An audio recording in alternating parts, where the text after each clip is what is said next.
주님의 이름으로 사랑하고 축복합니다. 예, 우리 옆에 계신 분하고도 인사 한번 나누셨나요? 예, 천사 같은 얼굴로 평안하셨습니까? 라고 한번 인사 나누시죠. 예, 그리고 3월인데 3월도 행복하세요라고 좀 한 번 더 인사하시죠. 3월도 행복하세요. 네. 예, 오늘 하나님께서 우리에게 주시는 말씀은 사도행전 27장 30절에서 37절 말씀입니다. 사도행전 27장 30절에서 37절 말씀입니다. 제가 한 절, 여러분 한 절 교독을 하겠습니다. 사공들이 도망하고자 하여 이물에서 닷을 내리는 채 하고 거룻배를 바다에 내려놓거늘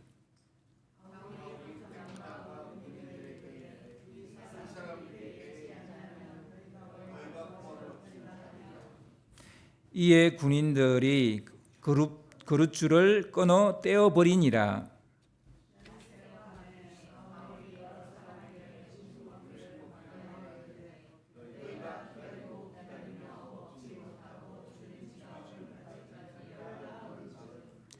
음식 먹기를 권하노니 이것이 너희의 구원을 위하는 것이요 너희 중 머리카락 하나도 잃을 자가 없으리라 하고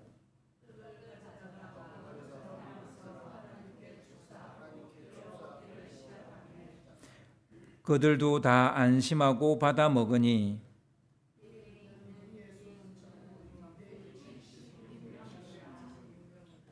아멘. 오늘 좀 아침을 적게 먹고 오셨나 봐요. 예. 미라클 모닝이라는 제목으로 오늘 같이 말씀을 나누겠습니다. 미라클 모닝은 아침 일찍 일어나 공부를 하거나 운동을 하거나 독서 등으로 하루를 알차게 시작하는 아침형 인간 혹은 아침 라이프 스타일을 가지고 있는 사람 이 사람들한테 이제 주로 쓰는 말입니다. 그 사람들한테 이제 아침에 기적 같은 일들이 일어난다. 그래서 이 말을 쓰는데요. 아침에 일찍 일어나면 평소에 하지 못하던 일들을 할 수 있어서 여러 가지 이제 생각지 못한 삶의 기적들이 일어난다 이런 얘기거든요. 사실 좀 일찍 일어나면 하루가 좀 길게 느껴지는 것은 있죠. 미라클 모닝의 힘 이런 책도 있더라고요. 이 책은 보면요, 그 첫 번째 그 소주제가 이거예요. 나를 성공시키는 것도 나를 망치는 것도 나다. 이 소제목으로 책이 시작되는데 하루의 라이프 스타일이 나를 행복하게 하거나 뿌듯하게 할 수도 있고요. 또 이런 그 행복과 뿌듯이 좀 이렇게 길어지면 성공도 하게 만들겠죠. 반대로 하루의 라이프 스타일이 나의 행복을 빼앗아갈 수도 있고요. 한없이 무력하게 만들 수도 있습니다. 다 그런 건 아니지만 좀 늦게 일어나면 하루에 많은 시간을 꼭 잃어버렸다는 느낌이 들고 또 어영부영하다 보면 하루가 또 지나가 버리고 그럴 때가 있죠. 아무튼 라이프 스타일에 따라 하루의 길이도 달라지고요. 그리고 행복 지수도 달라지고요. 그리고 성공 여부도 달라질 수 있다. 이제 이런 주장을 하는 사람들이 미라클 모닝을 이야기합니다. 보통 하루라고 하면 누구나 아침부터 밤까지라고 생각을 하잖아요. 그러나 유대인들은 좀 다르게 생각을 합니다. 유대인의 하루는 일몰에서부터 시작됩니다. 해가 지는 그 시간부터 하루가 시작되고요. 그리고 그 다음 날 해가 지기 전까지가 하루입니다. 우리는 아침에 눈 뜨면 그게 이제 하루의 시작이라고 생각하지만 유대인들은 하루 우리가 생각할 때 그 해가 질 때 그때부터 하루가 시작돼서 그 다음 날 해가 지기 전까지가 하루라는 거예요. 그래서 여러분 우리 안식일도 그래서 그렇게 지키는 거죠. 창세기 1장을 보면요, 천지를 창조하실 때 하나님께서 저녁이 되고 아침이 되니 하루가 지났고 이렇게 성경은 기록하고 있습니다. 이야기하고 있습니다. 그러니까 저녁이 되고 아침이 되니 하루가 지났다는 거예요. 그러니까 아침이 되면 하루가 시작돼야 되잖아요. 그런데 아침이 되니 하루가 지나갔다는 거예요. 그리고 안식일도 금요일 일몰에서부터 시작해서 토요일 일몰 되기 전까지가 안식일이에요. 그 시간이 안식일의 시간이에요. 이와 같이 이 하루의 시간을 이렇게 계산하는 민족은 유대인밖에 없습니다. 탈무드에는 랍비들이 어째서 하루가 저녁에 시작되는지를 가지고 서로 이제 막 이렇게 논쟁을 벌이는 내용이 나옵니다. 여러분 생각은 어떠세요? 왜 유대인들은 해가 지는 그 일몰의 시간, 해가 딱 지고 난 다음 하루가 시작된다고 생각할까요? 그들의 논쟁 결론은 처음에 밝았다가 나중에 어둡게 끝나는 것보다 처음에 어두웠다가 나중에 밝게 끝나는 것이 낫다. 뭐 이런 그 탈무드에는 이런 내용이 나옵니다. 뭐 이들의 말이 맞는지 안 맞는지 저는 잘 모르겠습니다만 아무튼 하루를 생각하는 그 생각이 우리와 다르다라는 것은 좀 확실한 것 같아요. 저는 아침에 일어나자마자 땅바닥에 엎드려서 기도를 하는데요. 참고로 저희 집사람은 침대에서 엎드려 기도해요. 저는 바닥에 엎드려서 기도하는데, 근데 늘 기도의 그 첫 마디가 똑같아요. 항상 똑같아요. 죽을 수밖에 없는 이 죄인에게 또 하루를 주셔서 감사합니다. 항상 첫 번째 기도의 말이에요. 그런데 이제 이 기도를 바꿔야 할 것 같습니다. 앞으로 저녁을 하루의 첫 시간으로 이제 생각해 보려고요. 저도 이것이 시간을 창조하신 하나님의 하루 개념이니까 이 시간을 만드시고 우리에게 이 시간을 그러니까 그 밭 갈듯이 그렇게 경작하라고 우리에게 시간을 줬거든요. 그 시간을 우리가 경작을 해야 되는데 그 창조하실 때의 그 시간대로 그 하루를 경작을 해야 되는데 저는 그렇게 하지 않았다는 걸 알고 이제부터는 좀 저녁을 첫 시간으로 생각하고 저녁부터 하루가 시작된다는 생각을 가지고 살아봐야 되겠다 이제 이런 생각을 좀 했습니다. 그렇다면 아침은 첫 시간이 아닌 거죠. 일찍 일어나서 하루가 미라클 모닝이 되는 것이 아니라 밤을 잘 보냈기 때문에 아침에 기적이 일어난다는 사실을 제가 생각을 하게 됐어요. 내일 어떻게 할 건가에 대한 계획, 그리고 마음의 준비, 그리고 내일에 대한 설레임, 이런 걸 가지고 잠을 청하면 밤의 시간이 얼마나 중요한지 알게 되는 거예요. 그러니까 저녁 시간은 건물로 따지면 설계도나 청사진 같은 시간인 거예요. 뭘 하지는 않아요. 저녁에 밤에 뭘 하지는 않잖아요. 뭐 달밤에 체조하시는 분도 있긴 하지만 대부분 밤 시간은 뭘 하지는 않잖아요. 그러면 그 시간에 뭘 하느냐? 내일에 대한 설계도와 청사진을 그리는 거죠. 하루에 그 플랜을 짜는 거죠. 내일의 플랜을 짜는 거죠. 어떻게 짜느냐에 따라 하루의 좋고 나쁨이 결정날 겁니다. 마치 설계도가 어떠냐에 따라 건물의 형태가 달라지는 거예요. 진짜 건물은요, 별의별 희한한 건물이 많아요. 와, 저렇게도 지을 수 있구나라는 그런 건물들이 참 많습니다. 근데 그 건물이 그냥 지어집니까? 설계도가 있기 때문이에요. 그래서 어떻게 설계하느냐에 따라 건물이 달라지듯이 하루를 어떻게 계획하느냐에 따라 하루가 달라질 수도 있다라는 것입니다. 그래서 오늘 말씀은 밤에 일어난 일들로 인해서 기적의 아침을 맞이하는 사람들의 이야기입니다. 여러분, 아침에 좀 일찍 일어난다고 해서 저는 기적이 일어난다고 생각하지 않아요. 뭐 아침형도 있고 저녁형도 있죠. 저는 이 말을 미라클 모닝을 그래서 쓰는 게 아니에요. 밤 시간을 어떻게 보냈느냐에 따라 아침에 기적이 일어날 수 있기 때문에 그래서 미라클 모닝이란 말을 저는 쓰는 겁니다. 미라클 모닝을 맞이하기 위해서 저녁 시간을 어떻게 보내느냐 그 부분을 여러분과 오늘 좀 나누려고 합니다. 바울이 탄 배는 유라굴로라는 강풍에 떠밀려서 열나흘 동안 표류 중에 있습니다. 조난을 당했지만 아무도 그 배가 조난당했다는 사실을 배에 탄 사람 외에는 몰라요. 요즘 같으면 다 알잖아요. 어느 배가 바로 조난당했다. 뭐 폭풍 후에 배가 뒤집어졌다. 아니면 배와 배가 부딪혔다. 비행기가 어디에서부터 갑자기 사라졌다. 이런 걸 우리가 알게 되잖아요. 근데 그 당시에는 그런 게 없는 거예요. 그러니까 조난을 당해도 조난 당한 줄을 모르는 이런 거죠. 구조해 줄 이가 없다는 얘기입니다. 스스로 살아남아야만 합니다. 사람이 열나흘 동안 쉴 새 없이 강풍에 시달리면 어떻게 될까요? 여러분 이런 적 없어서 잘 모르겠죠. 배가 언제 뒤집힐지 모르니까 어디 마음 놓고 잠도 잘 수가 없는 거예요. 이렇게 약간 딱 자는 순간에 그냥 배가 뒤집어지면 어떡하겠어요? 잘 수도 없죠. 집채만한 파도가 쉴 새 없이 배를 뒤흔드니까 한시도 몸을 가눌 수 없는데 먹을 수 있겠습니까? 먹을 수도 없는 거예요.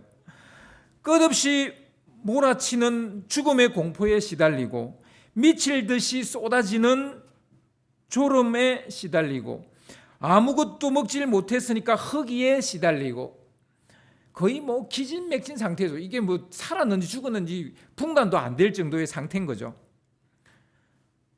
게다가 열나흘 동안 해와 별을 보지 못했습니다. 여러분 하루만 해를 보지 못해도 우울해지잖아요. 우울해지잖아요, 그죠? 그러니까 열나흘 동안 해와 별을 보지 못했습니다. 이 말은 밤낮을 구별하지 못할 정도로 어두컴컴한 시간을 열나흘 동안 보냈다는 거예요. 그들은 너무나도 길고 긴 밤을 보내고 있는 거예요. 그냥 한 7시간, 8시간의 밤을 보내고 있는 게 아니에요. 열나흘의 밤을 보내고 있는 거예요. 하루 이틀도 아니고 이런 날이 끝도 없이 이어지면 그 누군들 제정신이겠습니까? 기진맥진한 상태에 겨우 숨만 붙이고 있는 상태라고 볼 수 있을 겁니다. 이런 생사존망이 엇갈리는 자리에서 희망을 말한다는 거 이거 상상을 할 수가 없는 거예요. 이런 자리에서 희망을 말할 수 있겠습니까? 그런데 10사흘째 되던 날 바울이라는 사람이 그들 중에 서서 희망의 메시지를 전하는 거예요. 누가 봐도 제정신이 아니죠. 이제 돌아서 저러는 거 아닌가라고 할 정도죠. 그런데요, 이상한 일이 벌어졌어요. 바울이 희망의 노래를 부르자 놀랍게도 사람들의 태도가 바뀝니다. 사공들이요, 바울의 메시지를 듣고 그날 밤에요, 낮이 아니에요. 낮이나 밤이나 별 차이도 없는데 하여튼 그날 밤에 수심을 재기 시작하는 거예요. 수심은 지금 이 바다의 깊이를 재는 걸 수심이라 그러죠. 그 수심을 재는 거라 그러잖아요. 사도행전 27장 27절 28절을 좀 띄워주세요. 여기에 보면 열나흘째 되는 날 밤에 우리가 아드리아 바다에서 이리저리 쫓겨가다가 자정쯤 되어 사공들이 어느 육지에 가까워지는 줄을 짐작하고 뭔가 가까워진다는 걸 짐작하고 물을 재어보니 20길이 되고 조금 가다가 다시 재어보니 15길이라 이렇게 되어 있습니다. 그러니까 이때까지 10사흘, 열나흘 되는 날 동안에 한 번도 수심을 재지 않았어요. 근데 바울의 이 희망의 메시지를 듣고 난 다음에 사실 아무도 그거 누가 귀에 들리겠어요? 그런데요, 그 희망의 메시지를 듣고 난 다음에 이 사공들이 수심을 재기 시작한다는 거예요. 처음에 재보니까 20길이에요. 그 다음에 재보니까 15길이에요. 수심이 낮아지고 있는 거예요. 열나흘째 되는 날 밤에 바울이 희망을 이야기하니까 사람들이 이렇게 바뀌는 거예요. 바울이 어떤 얘기를 했습니까? 이제 안심하라. 너희 중 아무도 생명에는 어떤 손상도 받지 않을 것이다 라고 내가 섬기는 하나님의 사자가 어젯밤에 내 곁에 서서 말씀하셨다라는 거예요. 여러분, 나는 그 말씀대로 되리라 믿습니다. 우리는 반드시 한 섬에 걸리게 될 것입니다. 이런 희망의 메시지를 바울이 전했어요. 바울의 희망의 메시지를 듣고 사공들이 수심을 잰 거예요. 수심을 쟀더니 수심이 계속 낮아지고 있는 거예요. 아마 사공들은 환호성을 쳤을 겁니다. 야! 우리가 육지에 가까이 가고 있나 봐.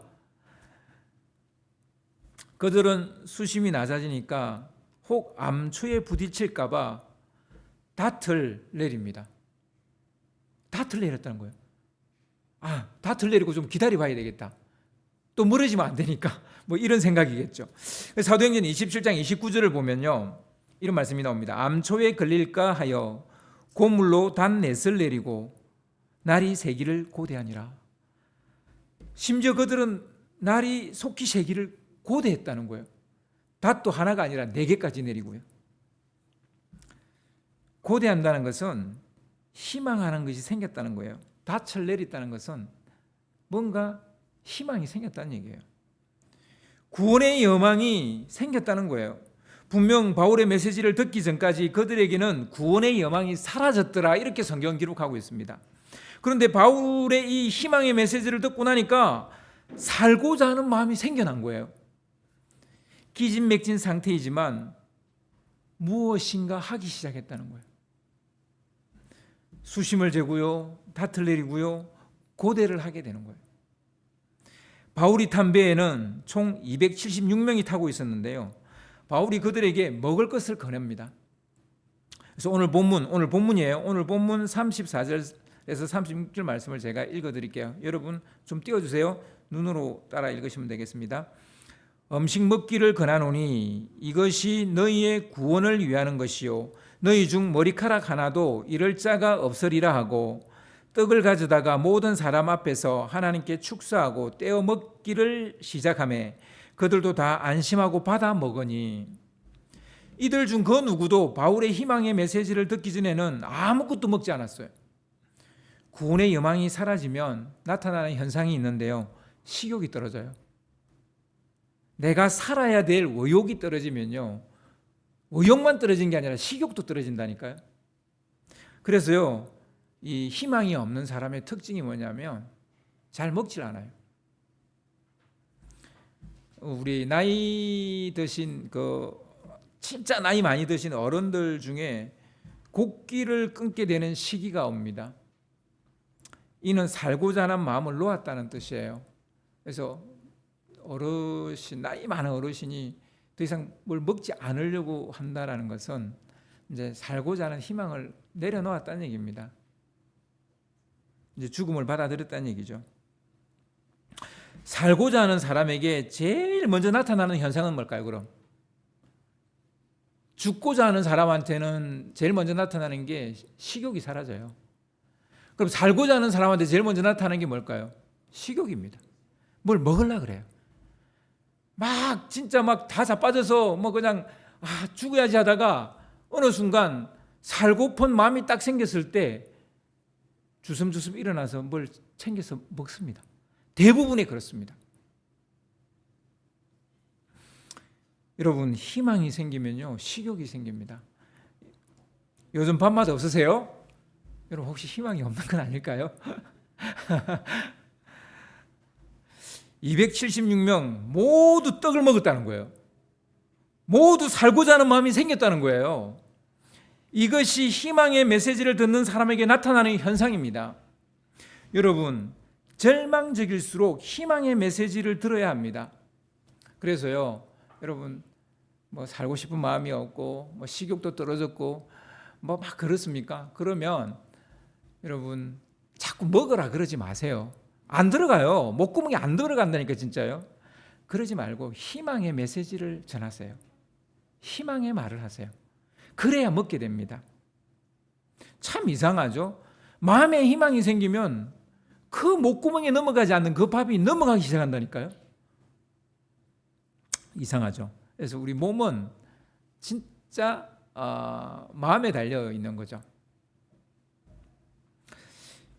일이 안 풀릴수록 희망의 메시지를 들어야 됩니다. 보통 일이 안 풀리거나 절망적인 상황이 지속되면 자기도 모르게 풀이 죽고 의욕이 떨어지게 됩니다. 무기력해지고요, 부정적인 생각이나 비관적인 생각에 사로잡혀 괴로워합니다. 마귀는 이런 상태에 빠져 있는 사람은 거저먹기라고 생각하죠. 절대로 놓치지 않습니다. 마귀가 우리의 마음을 지배하기 가장 쉬운 때가 바로 이때입니다.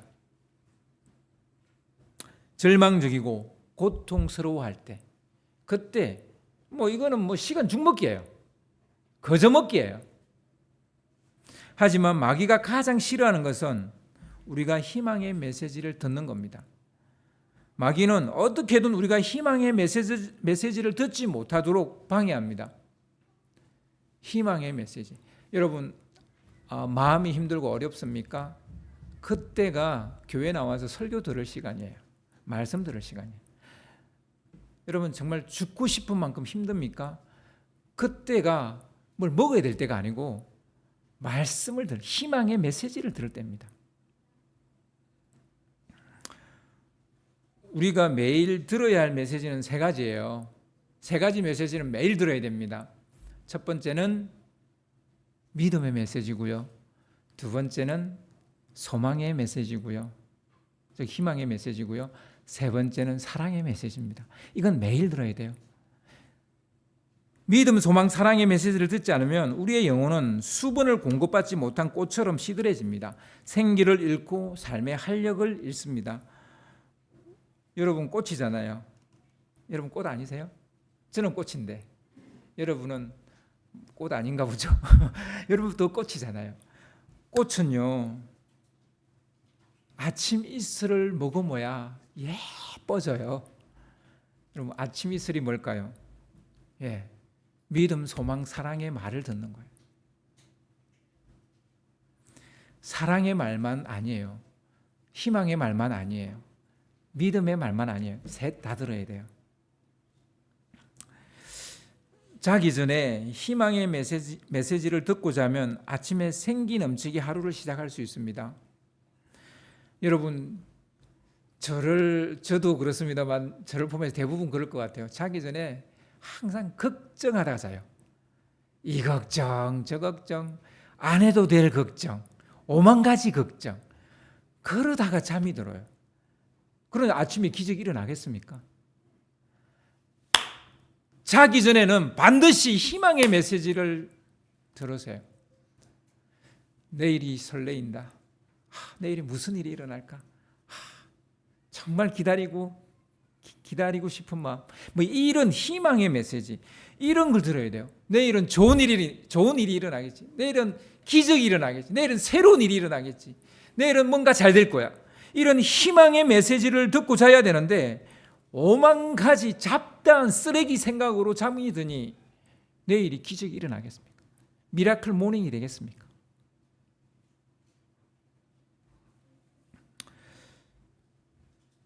주일 예배는요, 한 주간을 시작하기 전에 하나님 앞에서 희망의 메시지를 듣는 시간이잖아요. 저는 우리 그리스도인들이 반드시 죄에 대한 설교를 들어야 된다고 생각해요. 그런데요, 어떤 목사님은 맨날 죄만 이야기해요. 그 희망을 듣지를 못하는 그 성도들이. 여러분, 희망도 들어야 돼요. 물론 죄의 메시지도 들어야죠. 그렇지만 희망의 메시지도 들어야죠.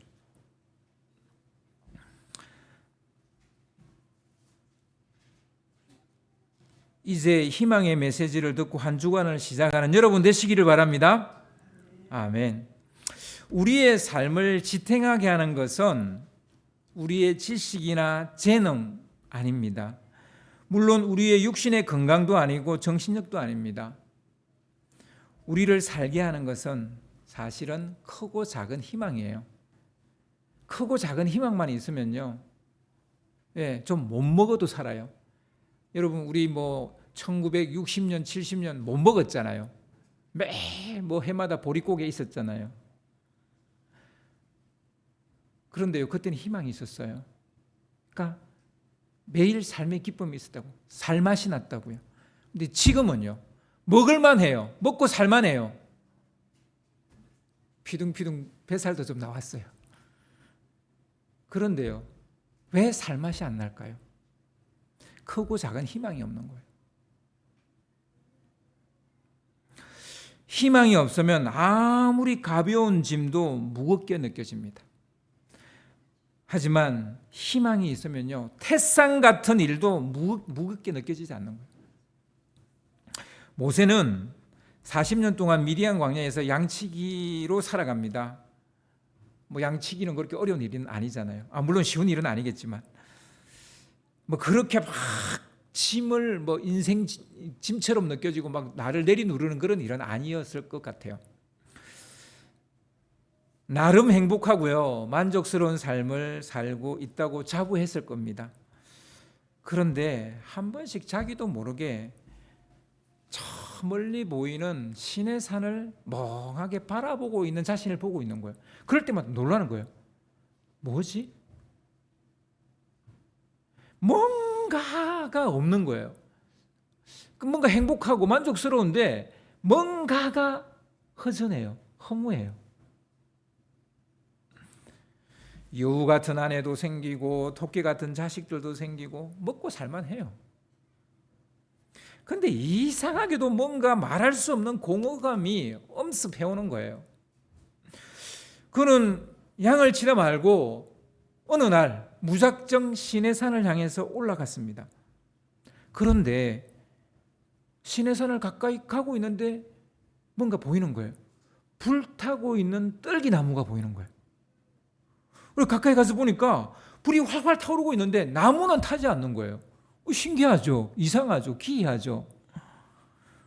근데 그래서 더 가까이 갔어요. 근데 한 음성이 들리는 거예요. 너가 선 땅은 거룩한 땅이니 내 신을 벗으라. 신을 벗으란 말이 무슨 말입니까? 지금 네가 하고 있는 이 일은 네가 하고 있는 진짜 네가 해야 될 일이 아니라는 거예요. 이제 새로운 일을 하라는 얘기잖아요. 이 신을 벗고 다른 신을 신으라는 거잖아요. 모세는 그렇게 자신이 해야 할 일을 찾습니다. 물론 그거는 너무나 무겁고 버거운 일이었습니다. 그래서 자신이 없어서 처음에는 사양합니다. 그러나 시간이 지날수록 자기 동족을 애굽에서 이끌고 나오는 것이 자기가 진짜 해야 될 일이라는 걸, 그것을 자기가 희망하고 바라고 있다는 것을 알게 되는 거죠. 처음에는 희망의 메시지가 부담으로 와 닿을 수 있습니다. 할 자신이 없을 수도 있습니다. 왜 그렇지 않겠습니까? 감당할 자신도 없고 버거운데 이상하게 그 일이 힘도 들고 어려운데 자기가 해야 될 일이라는 것을 알게 되는 거예요. 모세도 마찬가지였습니다. 여러분, 약간 이 버겁고 무거움을 견디지 못해서 탁 벗어나 버리면 행복할 것 같은데요. 아니에요. 아닙니다. 사실은 그것 때문에 내가 살맛이 나는 거거든요.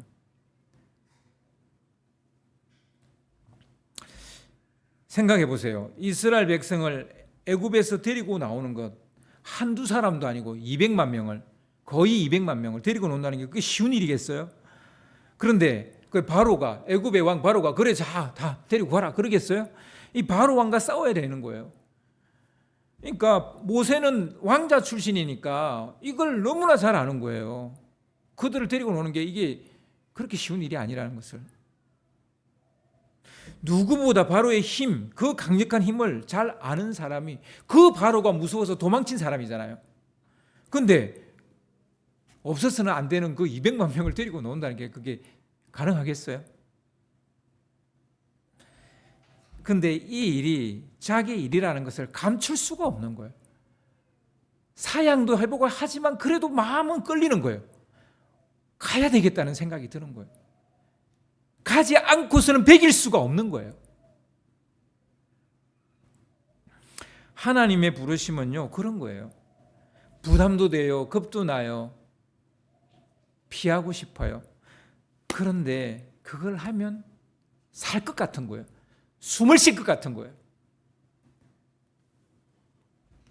공허한 일상을 뿌리치고 다시 새롭게 날아오를 수 있게 되는 느낌. 여러분, 새들이 날아다니니까 저들은 힘도 안 들이고 날아다닌 것 같죠?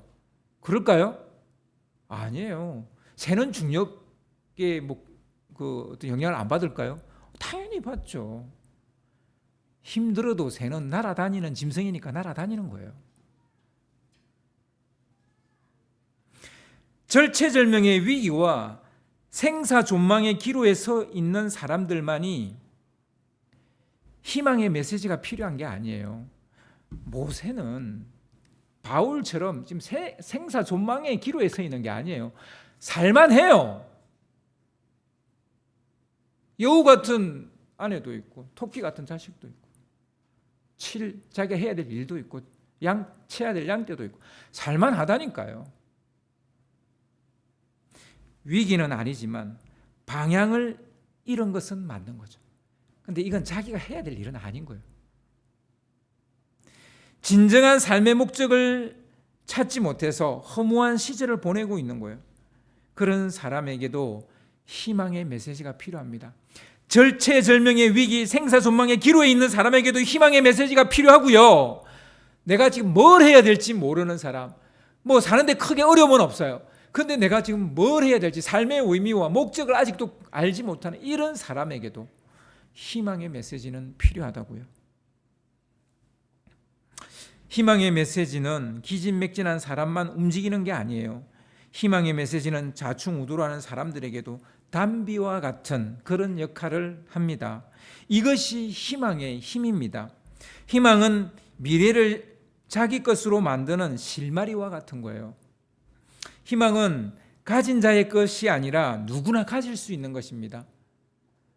뭐 부자들만 가질 수 있는 게 희망이에요? 아니에요. 누구나 가질 수 있는 거예요. 특별히 어둠의 시간이 길어지고 있는 사람도 가질 수 있는 것이 희망입니다. 바울은 나흘 동안, 아니 바울뿐이겠습니까? 276명 모두 나흘 동안 캄캄한 어둠 속에서 강풍과 싸우고 있습니다. 아무것도 먹지 못, 자지도 못합니다. 근데 그들에게도 희망은 주어진다니까요. 그들에게 희망이 주어졌는데 나 정도 형편이면 왜 희망을 못 가져요? 가질 수 있죠. 탈무드에는 다음과 같은 수수께끼가 나와요. 탈무드에 인간의 눈은 검은 눈동자 부분과 흰자위 부분으로 되어져 있습니다. 그런데 어째서 신은 검은 부분을 통해서 사물을 보게 하는 것일까요? 여러분 흰자로 보신 적 없죠? 우리는 검은 눈동자를 통해서 봐요. 근데 이 검은 눈동자 안에 더 검은 게 있어요. 그거로 봐요. 왜 하나님은 검은 눈동자로 세상을 보게 할까요? 흰 거로 보지 않고. 얻을 때 진정으로 희망을 가질 수 있기 때문이 아닐까요? 우리에게 우울의 밤, 시련의 밤, 고통의 밤, 슬픔의 밤, 아픔의 밤, 어둠의 밤을 주시는 것은 희망을 품게 하려고요. 여러분, 우리가 모든 게 잘 되고 만사 형통하면 희망을 가질까요? 안 가져요. 고통은요, 그래서 축복이라는 거예요. 우리가 희망이라는 걸 가져야 살거든요. 내가 검은 보화를 우리 집에 막 창고에 쌓아둔다고 해서 내가 사는 게 아니고 내가 할 일이 있고 거기에 대한 희망이 있기 때문에 우리가 사는 거라고요. 희망이 생길 때 근데 우리가 한 가지 주의할 것이 있습니다. 희망이 신기루가 되어지는 사람이 종종 있어요. 사공들은 날이 밝아오자 닷을 내리는 척하면서 거룻배를 내려놓습니다. 배 위에 있는 거룻배를 내려서 도망을 치려고 합니다. 거룻배는 구명보트를 말하는 거예요. 자기들만 살겠다는 심산이죠. 이 도둑놈들, 이 나쁜 놈들. 어떻게 너무 이기적이지 않습니까? 자기만 살겠다고. 그때 바울이 그들의 생각을 알아차리고 백부장과 군인들에게 이 사실을 알려서 그들의 공작을 막습니다. 어째서 바울이 이것을 막았을까요? 오늘 본문 31절에 그 이유를 찾을 수 있습니다. 본문 31절을 좀 띄워주세요. 바울이 백부장과 군인들에게 이르되 이 사람들이 배에 있지 아니하면 너희가 구원을 얻지 못하리라 하니. 사공이 없으면 배를 운항할 사람이 없잖아요. 그러니까 저들이 기술자인데, 배를 운항하는 기술자인데 있어야죠. 저들의 손에 모든 승객의 생명이 달려 있으니까 당연히 저들이 가버리면 안 되잖아요. 하지만 바울이 막은 이유는 이것뿐만은 아니라고 저는 생각을 합니다. 거룻배는 가짜 희망이기 때문이에요. 여러분 잘 생각하셔야 돼요. 그들이 지금 거룻배 때문에 지금 뭘 먹고 살 소망이 생긴 게 아니에요. 바울의 메시지를 들었기 때문에 그들이 지금 살 희망이 생긴 거라고요. 우리가 여기서 이제 착각을 하는 거예요. 하나님께서는 이 배에 탄 사람들의 생명을 바울의 손에 맡긴다 그랬어요. 이게 하나님의 말씀이에요. 사도행전 27장 24절을 보시면요, 좀 띄워주시기 바랍니다. 바울아 두려워하지 말라. 내가 가이사 앞에 서야 하겠고 또 하나님께서 너와 함께 항해하는 자를 다 내게 주셨다 하셨으니, 내게 주셨다는 거예요. 배에 탄 사람 모두를. 바울에게 맡겼다는 것은 바울을 떠나면 그들은 살 수 없다는 말입니다. 우리가 보기에는 거룻배가 구명보트처럼 보이죠. 생명선처럼 보이고 그러죠. 그러나 이것은 가짜 생명선이에요. 진짜 생명은 바울의 손에 맡겼어요.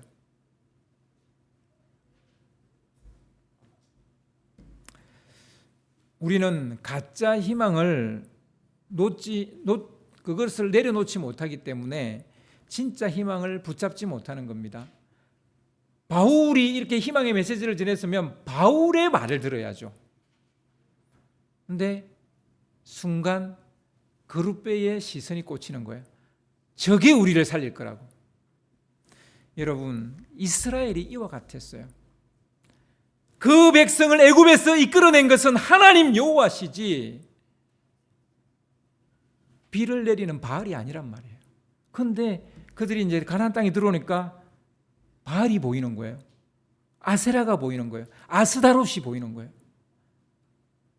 왜냐? 그들은 비를 내리는 신이라고 말하니까. 그들이 하나님을 떠나서 바알에게 가는 거예요. 바알은 거룻배, 거짓 희망이에요. 진정한 희망은 오직 여호와 하나님입니다. 군인들이 거룻배의 줄을 가감하게 끊어버립니다. 이것을 끊어버리지 않는다면 또 다른 이탈자가 생기는 거죠. 가짜 희망은 끊임없이 우리에게 진짜 희망이라고 유혹합니다. 우리의 유일한 희망은 하나님입니다. 우상숭배는 하나님 아닌 것에 희망을 두는 것, 이게 다 우상숭배예요. 하나님 아닌 것에 희망을 두는 것, 다 우상숭배입니다. 사람들은 이 사건 이후 진짜 희망이 무엇인지 깨닫기 시작합니다. 그들은 떡을 배부르게 먹고 난 후에 밀을 바다에 던져버립니다. 배를 가볍게 하는 거죠. 진짜 희망을 가진 사람은 자기를 가볍게 합니다. 이것저것 다 잡고 그 희망을 쫓아갈 수 있다. 안 돼요. 안 됩니다.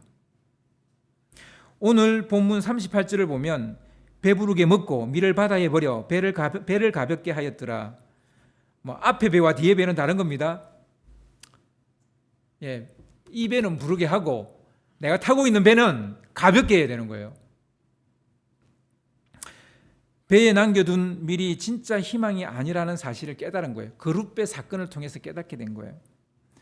그들은 닷도 끊어버립니다. 그리고 돛을 달고 해변을 향해서 들어가게 됩니다. 여러분, 닷을 끊어버리지 않으면 어떻게 되겠어요? 멜리드에 섬 들어갈 수 있습니까? 없잖아요. 닷을 끊어야 돼요. 근데 우리는 닷을 끊지 못해요.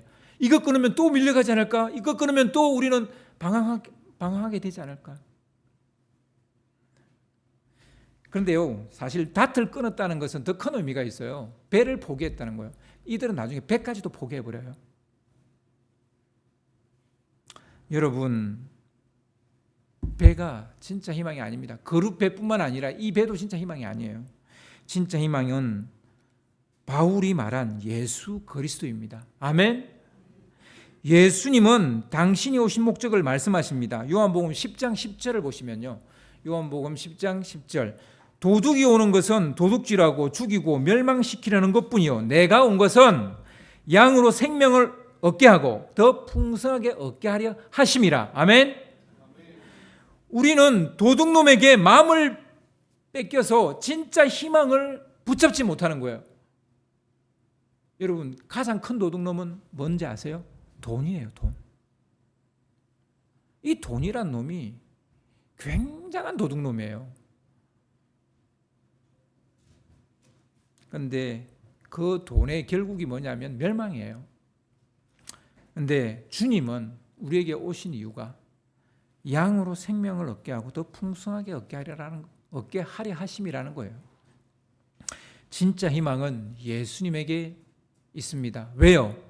하나님께서 예수님에게 모든 것을 맡겼기 때문이에요. 인간의 모든 죄와 그들의 죽음을 예수님에게 맡겼기 때문이에요. 아멘. 말씀을 정리하겠습니다. 밤에 희망의 메시지를 들으려면요, 미라클 모닝, 우리가 밤에 희망의 메시지를 들어야 미라클 모닝이 됩니다. 그리고 아침이 오기 전에 가짜 희망을 끊어버려야 됩니다. 가짜 희망을 주는 도둑놈을 조심해야 합니다.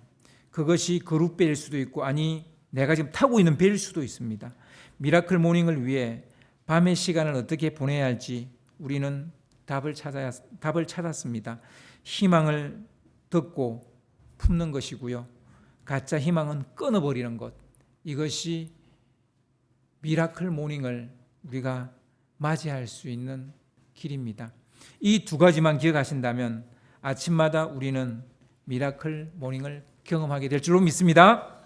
아멘.